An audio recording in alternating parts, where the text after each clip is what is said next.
एक और बड़ी खबर दर्शकों को दे दें। अमेरिका पर चीन बड़ा फैसला ले सकता है। चीन में अमेरिकी फिल्मों पर पाबंदी लग सकती है। बॉलीवुड की फिल्मों पर भी पाबंदी लग सकती है। अमेरिकी फिल्मों पर यह पाबंदी, हॉलीवुड की फिल्मों पर यह पाबंदी लग सकती है। अमेरिकी फिल्मों पर यह पाबंदी चीन में लग सकती है।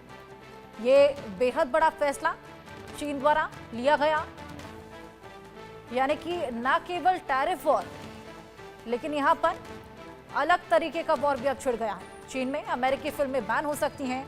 जितनी भी आने वाली बड़ी फिल्में हैं, जैसे कि Minecraft, Jurassic world, rebirth, attacking 2 और साथ ही मिशन इम्पॉसिबल, ये तमाम मूवीज हैं जिनको वहां पर बैन किया जा सकता है, बंद किया जा सकता है। बेहद बड़ा फैसला चीन ले सकता है अब अमेरिकी फिल्मों को लेकर, यानी कि हॉलीवुड को लेकर।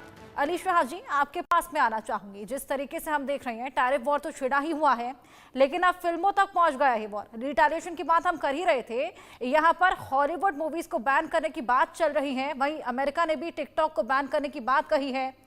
ये वॉर लगातार एस्केलेट ही होता जा रहा है।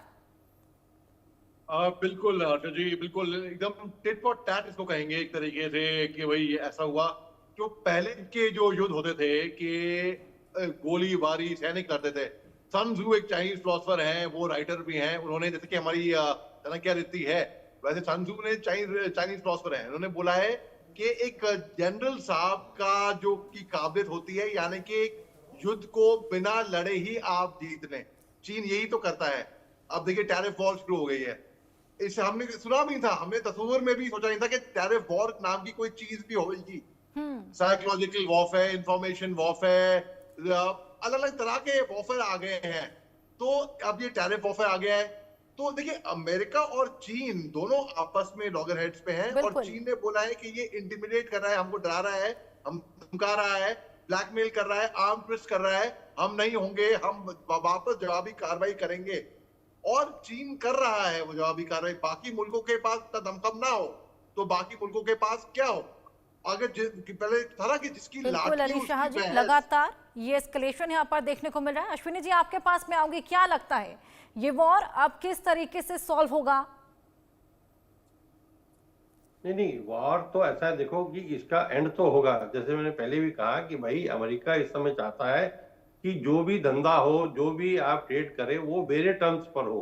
तो ये एक जो है प्रेशर टैक्टिक है इसकी, और वो नेगोशिएट करके वो सारा कुछ जो है बाकी कंट्री से करना चाहता है। लेकिन चाइना का जो फैक्ट्रीज हैं, या चाइना की जो कंपनियां हैं, जो अगर वो चाहते हैं कि नहीं वो अपना प्रोडक्शन रोके और अपने लोगों को छटनी हो सकता है कि कुछ चाइनीज कंपनी दूसरे कंट्रीज के अंदर जो है एक सब्सिडी बनाकर, कंपनी बनाकर वहां से वो जो है एक्सपोर्ट यूएस को करें, क्योंकि बहुत सारे कंट्रीज में जो है टैरिफ रेट वो कम है। तो वो स्ट्रेटेजी चाइना की हो सकती है। लगातार ये मामला तो एस्केलेट चाइना होता बर्बाद जा रहा है। होगा। अब देखना होगा क्या कंक्लूजन निकलकर सामने आता है। आप तीनों का ही बहुत शुक्रिया हमारे साथ जुड़ने के लिए और डिस्कशन करने के लिए।